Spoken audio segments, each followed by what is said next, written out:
Yo les gens, j'espère que vous allez bien et que vous passez une très bonne semaine, en dernière semaine avant la rentrée. Alors aujourd'hui, je vais continuer la série où je parlais un peu des matières qu'on fait en prépa scientifique. Et aujourd'hui, je vais parler des maths. D'abord, c'est la matière, certainement une des plus importantes. La matière la plus importante, une des matières les plus importantes selon votre filière. C'est en MPSI, bien sûr, c'est la matière la plus importante. Et même si vous êtes en PCSI, PTSI, BCPST, c'est une des matières les plus importantes parce qu'elle vous sert elle vous sert dans toutes les autres matières scientifiques.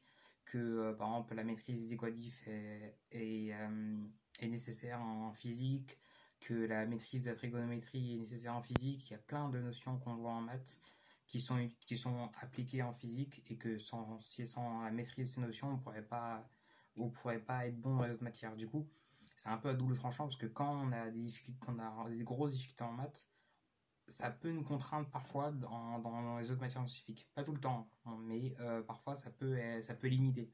Ça peut être limité, on peut se sentir, ça peut plafonner le niveau dans les autres matières scientifiques si en maths vous avez. Après en maths, il y a aussi une partie raisonnement qui n'est pas aussi accentuée dans les autres matières scientifiques et parfois vous pouvez avoir du mal sur la partie raisonnement et ça va pas vous freiner dans les autres matières scientifiques, donc en SI ou en physique ou en BCPST. Alors déjà, je vais parler de la transition entre la terminale et la prépa. Alors en terminale, on insiste beaucoup sur un peu les trucs de base, en analyse, la fonction exponentielle, la fonction logarithme, maîtrise des règles de calcul. Est-ce qu'on fait vraiment l'algèbre? Non, enfin non, on fait pas vraiment l'algèbre. C'est un peu quand on arrive en prépa qu'on découvre, et même au second semestre qu'on découvre un peu ce que c'est l'algèbre. Et voilà, c'est vraiment les trucs de base qu'on fait en terminale, mais on n'accentue pas encore le raisonnement. On découvre juste le raisonnement par récurrence. Mais la plus grosse transition l'enjeu de la transition entre la terminale et la prépa, c'est vraiment d'acquérir des mécanismes de raisonnement dans les exercices pour être autonome dans l'exercice, se lancer dans l'exercice en développant une stratégie de raisonnement.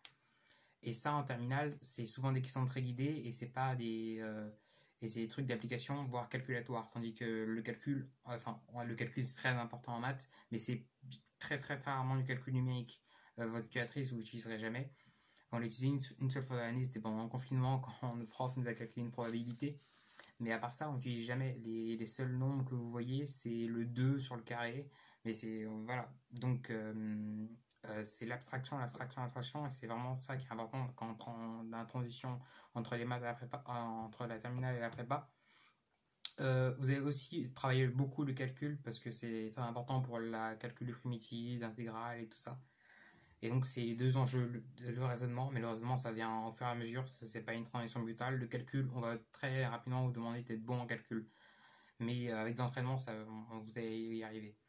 Là aussi, la plus grosse difficulté quand on arrive en prépa, et même sur la longueur, c'est vraiment la rigueur en mathématiques, parce que en mathématiques, pour une question donnée, il y a un nombre d'arguments précis qu'un correcteur attend de voir sur la copie, et si vous n'avez pas ces arguments, ou si ils sont mal enchaînés dans le mauvais ordre, c'est ça qui vous fait perdre des points.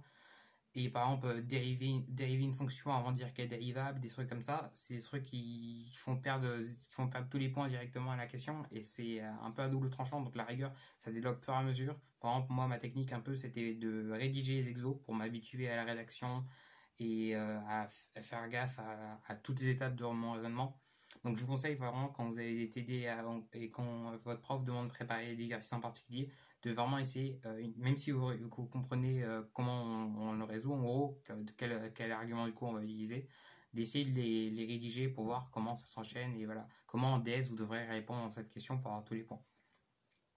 Un autre truc qui est très important, il y a beaucoup de trucs, c'est la maîtrise du cours. Alors ça, c'est clair et net, et tous les profs le disent, si vous maîtrisez pas le cours, alors vous allez jamais arriver dans les problèmes. Parce qu'en DS, en général, on a des problèmes. Donc c'est pas, on peut avoir des questions de cours, ça dépend des profs, mais en tout cas, la plupart, ce qui rapporte le plus de points et ce qui va vous rapporter des points au concours, parce que les concours, c'est des problèmes.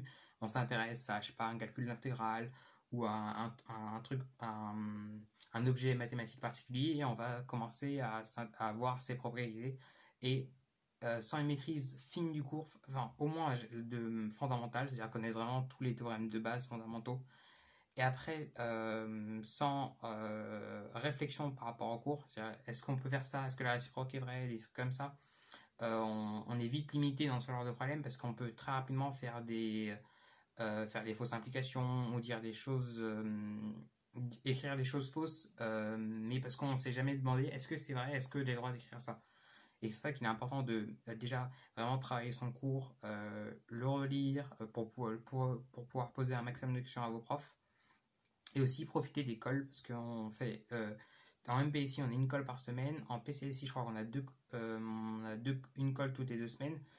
Et ça c'est aussi dans les autres filières scientifiques, donc au moins une colle de maths toutes les 2 semaines.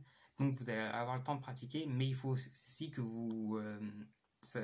il faut que ça mette en lumière peut-être des incompréhensions dans le cours, mais pour ça il faut vraiment que vous ayez déjà fait un travail important du cours pour vous l'approprier, pour découvrir c'est quoi l'enjeu d'un chapitre.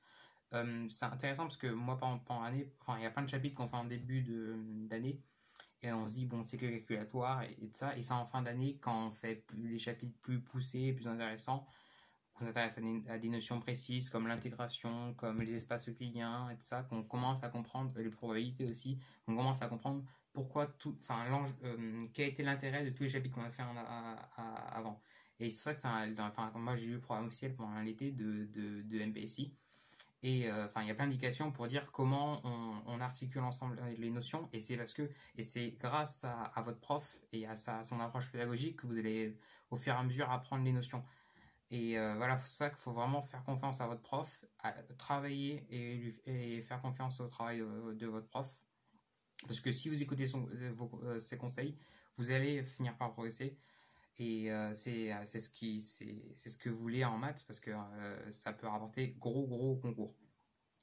Alors les notions en première année, l'analyse, on approfondit très rapidement ce qu'on a vu au lycée. Donc au début on commence par du calcul algébrique, on découvre comment manipuler les sommes, les produits. Après on fait un peu de dérivation, du calcul intégral et intégration par partie, etc. Ensuite, on fait continuité, un chapitre très intéressant sur les limites, continuité. On approfondit aussi les suites. Au second semestre, on fait de l'intégration, puis les séries, deux chapitres très intéressants et très importants pour la deuxième année. Et en algèbre, on commence par les structures algébriques usuelles. Vous allez découvrir ce que c'est, finalement, c'est quoi la structure de grand R, tu vois, pourquoi, quelles sont les propriétés particulières que vérifie grand R et qui fait qu'on peut dire que c'est une structure particulière, qu'il y a des trucs intéressants à faire. Et ce qui est intéressant, c'est qu'à chaque fois, on va s'appuyer sur des exemples qu'on manipule depuis très longtemps, depuis le lycée, les réels, les vecteurs, tout ça, pour fonder des notions très abstraites. Et donc l'algèbre c'est très intéressant, surtout quand on découvre, on peut faire pas mal de choses sympas avec. Et en deuxième année, parce que j'ai lu un peu le programme, on approfondit les séries, on découvre les fonctions à plusieurs variables, et aussi les fonctions vectorielles, c'est-à-dire les fonctions qui sont à valeur qui sont d'une variable réelle et à valeur dans l'espace vectoriel, muni d'une norme. Donc un peu de géométrie, la topologie ça a l'air super bien, j'ai lu un peu, j'ai trouvé ça très intéressant. On continue l'algèbre avec la réduction des homomorphismes, c'est un gros arc du programme deuxième année. On approfondit les structures usuelles, on découvre aussi, on revoit, enfin nous on a vu, moi j'ai vu en première année mais ça dépend des gens, on voit l'anneau Z sur NZ, l'anneau quotient, et c'est très intéressant, donc on continue un peu l'arithmétique. Et on approfondit un peu les probas. En première année, on fait que des probas discrètes. Et en deuxième année, on passe à un proba dans un univers, dans un ensemble dénombrable. Donc c'est intéressant, mais c'est pas des probas continus, des probas sur comme on a vu en terminale. Enfin, il y a la partie loi normale et tout ça, on le voit pas en prépa. Bref, il y a quand même pas mal de notions. Il y a 3 gros blocs en gros: analyse, algèbre et proba. Sachant que la partie proba était un peu gonflée depuis le nouveau programme en 2013. Et maintenant, il y a même des épreuves de concours en maths qui sont entièrement sur les probas. Donc, c'est pas une partie à négliger, les probas. En plus, c'est pas si compliqué ça. Et en deuxième année, ça fait aussi lien avec l'analyse et avec les séries entières. Bref, j'espère que cette vidéo vous aura plu. C'était un peu destiné à la fois ceux qui arrivent en terminale pour savoir un peu ce qui les attend, et pour ceux qui passent en deuxième année pour voir qu'est-ce que j'ai pensé du chapitre du cours de spé que j'ai lu cet été. Je l'ai lu en juillet. Et non, je l'ai fini aussi, je l'ai fini il y a 3 semaines. Bref, j'espère que ça vous a plu et je vous dis à la prochaine pour une nouvelle vidéo.